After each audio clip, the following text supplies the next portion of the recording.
మరి ఇక్కడ ఉన్నటువంటి పెద్దలకు, వేదిక మీద ఉన్నటువంటి పెద్దలకు అందరికీ నా హృదయపూర్వకంగా జైభీం తెలుపుతా ఉన్నాను. మేము ఈరోజు తూర్పుగోదావరి జిల్లా తుని నుంచి రావడం చాలా లేట్ అయిపోయింది.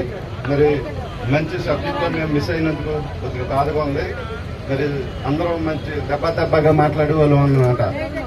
ఈరోజు జగన్మోహన్ రెడ్డి పరిపాలనలో చూస్తే ఎక్కడ చూసినా అక్క చెల్లెమ్మల మీద రోజు రోజుకు పెరిగిపోతా ఉన్నాయి.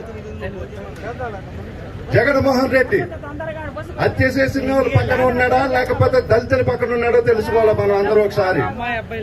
ఈ రోజు కాకినాడలో అనంతబాబు ఎమ్మెల్సీ ఒక దళితుడిని, డ్రైవర్ ని అతి కిరాతకంగా నడు రోడ్లలో నరికేసి డోర్ డెలివరీ చేయించిన రోజులు మనం చూస్తూ ఉన్నాం. ఈ రోజు అలాంటి వాడికి మన దళితులు కూడా, ఆ అనంతబాబు గారికి, అలాంటి మూర్ఖుడికి మన దళితులు కూడా 100 కార్లు పెట్టి జై అనంతబాబు అని పలుకుతా ఉన్నారు.